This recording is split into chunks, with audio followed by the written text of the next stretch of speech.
രണ്ടാം പിണറായി സർക്കാരിനെതിരെ വലിയ പ്രതിഷേധ കൊടുങ്കാറ്റുയർന്ന സംഭവമായിരുന്നു. മുഖ്യമന്ത്രി പിണറായി വിജയന്റെ ഗൺമാൻമാർ യൂത്ത് കോൺഗ്രസ് നേതാക്കളെ റോഡരികിലിട്ട് ക്രൂരമായി തല്ലിച്ചതച്ച സംഭവം. ആലപ്പുഴയിൽ ഉൾപ്പെടെ CPM-ന്റെ വലിയ പതനത്തിന് കാരണമായ സംഭവം. പക്ഷേ അവിടം കൊണ്ട് തീരുന്നില്ല. UDF സർക്കാർ അധികാരത്തിലെത്തി മണിക്കൂറുകൾക്കകം കേസിൽ പുനരന്വേഷണം പ്രഖ്യാപിക്കുന്നു. ACP ഷൗക്കത്ത് അലിയുടെ നേതൃത്വത്തിൽ പുതിയ അന്വേഷണ സംഘം പണി തുടങ്ങുന്നു. പിന്നാലെയാണ് ഞെട്ടിക്കുന്ന വിവരങ്ങൾ പുറത്തുവരുന്നത്. LDF ഭരണകാലത്ത് ഈ മർദ്ദനത്തിൽ യൂത്ത് കോൺഗ്രസ് നേതാക്കൾ നൽകിയ കേസ് അട്ടിമറിക്കാൻ അന്നത്തെ ADGP തന്നെ നേരിട്ട് ഇടപെട്ടുവന്ന വിവരങ്ങളാണ് ഇന്ന് പുറത്തു വന്നത്. പിന്നാലെ ദൃശ്യങ്ങൾ പരിശോധിച്ചും യൂത്ത് കോൺഗ്രസുകാരുടെ മൊഴിയെടുത്തും SIT കോടതിയിൽ റിപ്പോർട്ട് സമർപ്പിച്ചിരിക്കുന്നു. എന്തായിരുന്നു ADGPയുടെ ഈ കേസിലെ ദുരൂഹ ഇടപെടലും താല്പര്യവും? ഇപ്പോൾ SIT സമർപ്പിച്ചിരിക്കുന്ന അന്വേഷണ റിപ്പോർട്ടിലെ ശുപാർശകൾ എന്തൊക്കെയാണ്? വിശദമായി പരിശോധിക്കുകയാണ് ന്യൂസ് ഡീകോഡ്. അന്ന് സംഭവിച്ചത് എന്താണ് എന്നുള്ളതാണ് നമ്മൾ ആദ്യം നോക്കുന്നത്. 2023 ഡിസംബർ 15-നായിരുന്നു ആ സംഭവം.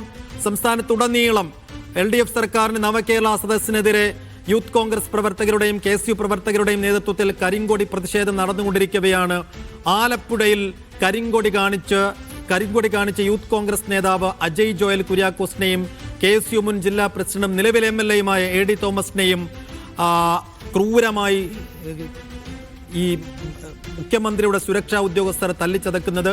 ലോക്കൽ പോലീസ് പ്രതിഷേധക്കാരെ മാറ്റാൻ നോക്കുന്നതിനിടയിലാണ് വാഹനത്തിൽ നിന്ന് ചാടിയിറങ്ങി ഗൺമാനും സുരക്ഷാ ഉദ്യോഗസ്ഥരും വടികൊണ്ട് ക്രൂരമായി ഈ രണ്ടുപേരെയും അടിക്കുന്നത്. തോമസും അജയ് ജോയലും പിന്നാലെ തന്നെ പോലീസിന് പരാതി നൽകുന്നുണ്ട്. പക്ഷെ ആ പരാതി പോലീസ് സ്വീകരിക്കുന്നില്ല. പിന്നീട് SP-ക്ക് പരാതി നൽകുന്നുണ്ട്. എന്നിട്ടും കേസെടുത്തില്ല. തുണയായത് പിന്നീട് കോടതിയാണ്. നിരന്തര പ്രതിഷേധങ്ങൾ ഉണ്ടാവുകയാണ്.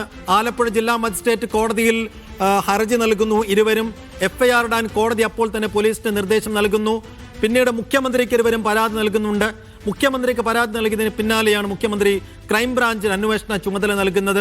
ഒപ്പം തന്നെ ദൃശ്യങ്ങൾ പകർത്തിയ എന്നുവെച്ചാൽ ഈ ആക്രമണത്തിന് ദൃശ്യങ്ങൾ പകർത്തിയ ഏക ക്യാമറമാൻ അന്ന് ജയ്ഹിന്ദ് TVയുടെ ക്യാമറമാനായ ജോജി ആയിരുന്നു. ജോജിയുടെ പക്കൽ മാത്രമായിരുന്നു ഈ മർദ്ദനത്തിന്റെ മുഴുവൻ ദൃശ്യങ്ങളും ഉണ്ടായിരുന്നത്. ഈ കേസിലെ ഏറ്റവും വലിയ തെളിവ് ജോജിയുടെ പക്കലുണ്ടായിരുന്ന ആ ദൃശ്യങ്ങൾ തന്നെയായിരുന്നു. ക്രൈംബ്രാഞ്ചിനെ കേസന്വേഷണം ഏൽപ്പിച്ചതിന് പിന്നാലെ ക്രൈംബ്രാഞ്ച് ഉദ്യോഗസ്ഥർ ആലപ്പുഴയിലെത്തി ജോജിയുടെ മൊബൈൽ ഫോൺ കസ്റ്റഡിയിലെടുക്കുന്നതും പിന്നീട് നമ്മൾ കണ്ടു. ADGPയുടെ രക്ഷാപ്രവർത്തനം ഉണ്ടാകുന്നുണ്ട്. ഇതിനിടയിൽ രക്ഷാപ്രവർത്തനം എന്നുള്ളത് കോർട്ടിലാണ്. പ്രേക്ഷകർക്ക് മനസ്സിലാകുമെന്ന് വിചാരിക്കുകയാണ്.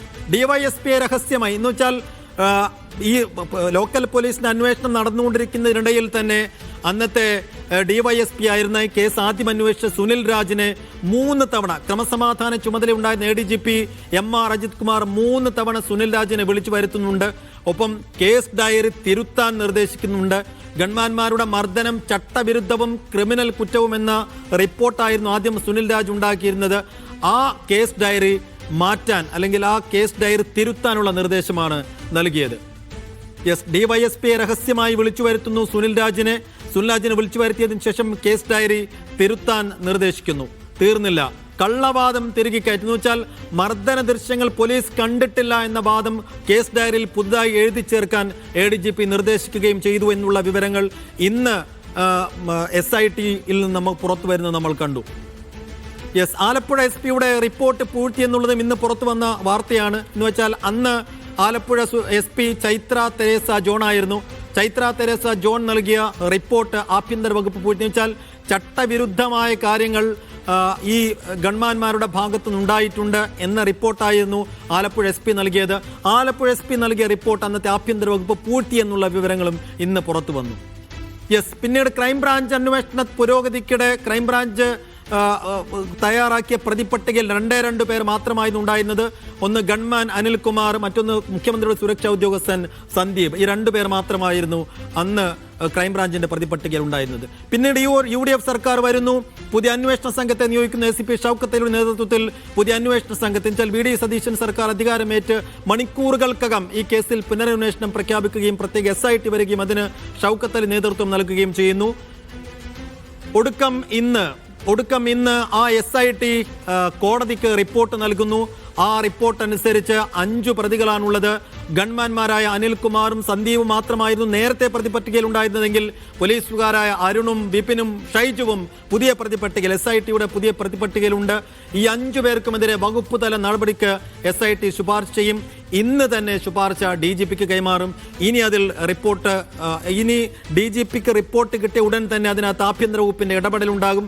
ആ റിപ്പോർട്ടിന്മേൽ ആഭ്യന്തര വകുപ്പിന്റെ നീക്കങ്ങൾ എന്തായിരിക്കും, വകുപ്പ് തല നടപടിയുടെ സ്വഭാവം എന്തായിരിക്കും എന്നുള്ളതാണ് ഇനി രാഷ്ട്രീയ കേരളം കാത്തിരിക്കുന്നത്. ഫൈസൽ അസീസ് ഞങ്ങളുടെ പ്രതിനിധി വിശദാംശങ്ങളുമായി.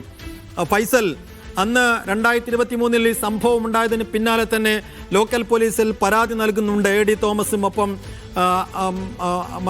രണ്ടാമത്തെ പരാതിക്കാരനും. രണ്ടുപേരും പരാതി നൽകിയതിൽ വലിയ ഇടപെടലും വലിയ താല്പര്യവും എന്ന് വെച്ചാൽ ലോക്കൽ പോലീസ് മുതൽ SP മുതൽ ക്രമസമാധാന ചുമതലയുള്ള ADGPയും ആഭ്യന്തര വകുപ്പിനും വരെ ഈ കേസ് ഒതുക്കാൻ വേണ്ടിയുള്ള ശ്രമങ്ങൾ നടന്നു എന്നതിൻ്റെ തെളിവുകളാണ് ഇന്നിപ്പോൾ പുറത്തു വന്നത്. ആ കാര്യം തന്നെയാണ് ഇന്ന് AD തോമസ് അടക്കമുള്ളവർ മൊഴിയെടുപ്പിന്റെ ഘട്ടത്തിൽ SITയോട് തുറന്നു പറഞ്ഞതും. അപ്പോൾ ഈ കാര്യങ്ങളെല്ലാം ഉൾക്കൊള്ളിച്ചുകൊണ്ടുള്ള ഒരു റിപ്പോർട്ട് ഇപ്പോൾ SIT തയ്യാറാക്കി DGPക്ക് സമർപ്പിച്ചിരിക്കുകയാണ്. ഇതിനകത്ത് നടപടിയെടുക്കേണ്ടത് സർക്കാരാണ്. അപ്പോൾ ഈ മർദ്ദനം നടന്നത് മുതൽ ഈ സമയം വരെ ഒരു സർക്കാർ മാറ്റം മുതൽ പുതിയ SIT വന്നത് മുതലുള്ള കേസിന്റെ നാൾ വഴികളൊന്ന് വേഗത്തിൽ വിശദീകരിക്കാമോ ഫൈസൽ?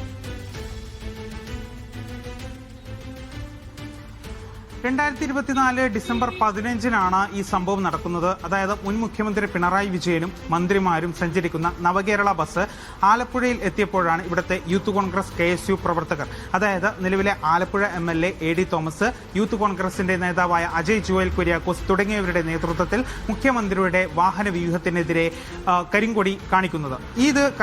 ഇതിനുശേഷം, അതായത് ഈ ബസ് കടന്നുപോയതിനു ശേഷം പിറകെ വന്ന മുഖ്യമന്ത്രിയുടെ ഗൺമാൻമാർ ഇവരെ അതിഭീകരമായ രീതിയിൽ തന്നെ തല്ലിച്ചതക്കുന്ന രീതിയിലേക്ക് മാറുകയായിരുന്നു. ലാത്തി ഉപയോഗിച്ച് വളരെ ഭീകരമായി അടിക്കുകയായിരുന്നു. ഈ ദൃശ്യങ്ങളൊക്കെ പുറത്തു വന്നിട്ടുണ്ടായിരുന്നു. ഈ ദൃശ്യങ്ങൾ പകർത്തിയത് ജയ്ഹിന്ദിന്റെ ക്യാമറമാനായ ജോജു ആയിരുന്നു.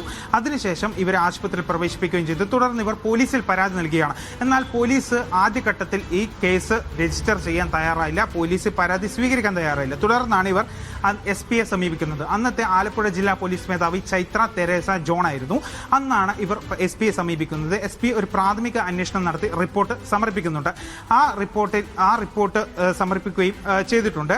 തുടർന്നാണ് ഇവർ കോടതിയെ സമീപിക്കുന്നത്. എന്നാൽ അന്നും പോലീസ് ഇതുവരെയും കേസ് രജിസ്റ്റർ ചെയ്യാൻ തയ്യാറായില്ല എന്നതാണ് ഏറ്റവും പ്രധാനപ്പെട്ട കാര്യം. തുടർന്ന് ഇവർ കോടതിയെ സമീപിക്കുന്നു. ആലപ്പുഴ മജിസ്ട്രേറ്റ് കോടതിയെയാണ് സമീപിക്കുന്നത്.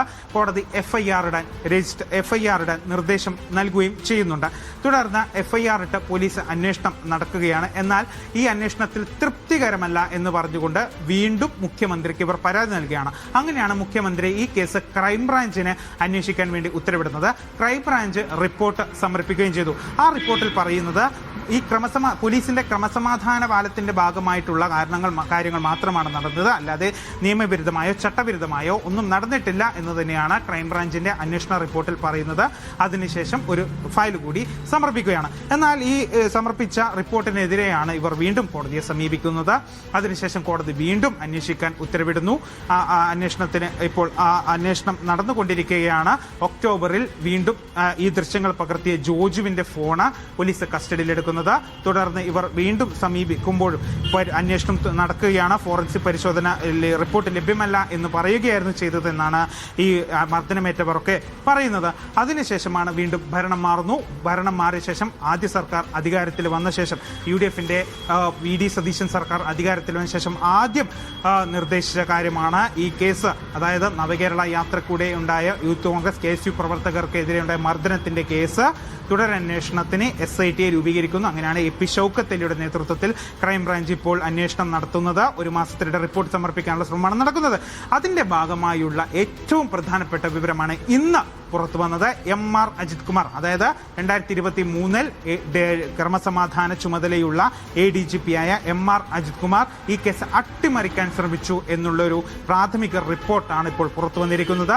അതിൽ പ്രധാനമായും പറയുന്ന ഒരു കാര്യമെന്ന് പറയുന്നത് 3 തവണ ഈ കേസ് ആദ്യം അന്വേഷിച്ച DYSP ആലപ്പുഴ DYSPയെ 3 തവണ തിരുവനന്തപുരത്തേക്ക് MR അജിത് കുമാറിന്റെ ഓഫീസിലേക്ക് വിളിച്ചു വരുത്തി റിപ്പോർട്ട് തിരുത്താൻ വേണ്ടി ശ്രമിച്ചു എന്നാണ് ഈ അന്വേഷണ റിപ്പോർട്ടിൽ പറയുന്നത്. അതായത് അന്ന് SP തെരേസ ജോൺ നൽകിയ റിപ്പോർട്ട് ഉൾപ്പെടെയുള്ള കാര്യങ്ങളൊക്കെ തിരുത്താൻ ശ്രമിച്ചു എന്ന് തന്നെയാണ് പറയുന്നത്. കൂടാതെ മറ്റൊരു റിപ്പോർട്ട് അതിൽ എഴുതി ചേർക്കാനും ശ്രമിച്ചു. ഏതായാലും ഇപ്പോൾ പോലീസിന്റെ SITയുടെ നേതൃത്വത്തിൽ അന്വേഷണം തുടരുകയാണ്. വരും ദിവസങ്ങളിൽ കൂടുതൽ നടപടികൾ ഉണ്ടാകും. ഇന്ന് ഈ കേസിലെ പരാതിക്കാരായ എ ഡി തോമസിന്റെയും അജയ് ജോയൽ കുര്യാക്കോസിന്റെയും മൊഴി രേഖപ്പെടുത്തിയിട്ടുണ്ട്.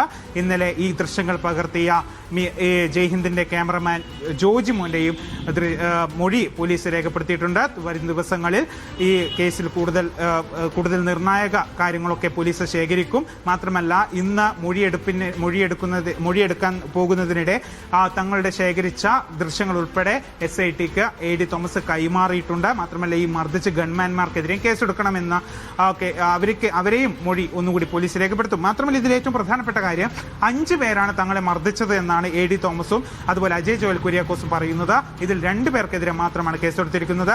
ബാക്കി 3 പേർക്കെതിരെയും കേസെടുക്കണം എന്നാണ് അവർ ആവശ്യപ്പെടുന്നത്. ഏതായാലും ഉന്നതന്മാർക്കെതിരെ ഉൾപ്പെടെ വലിയ രീതിയിൽ ശക്തമായ തെളിവുകൾ, വിഷ്വൽ എവിഡൻസസ് ഉള്ള ഒരു കേസായിരുന്നു ഇത്. ആ കേസിൽ ഇതുവരെ കാര്യമായ ഒരു നടപടിയും പിണറായി സർക്കാർ എടുത്തിരുന്നില്ല.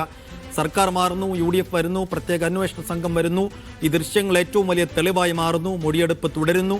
ഇപ്പോൾ റിപ്പോർട്ടായിരിക്കുന്നത് DGPയുടെ മേശപ്പുറത്തേക്ക് എത്തുന്നു. ഈ സർക്കാർ എന്ത് നടപടി സ്വീകരിക്കുമെന്ന് കാത്തിരുന്നു കാണാം.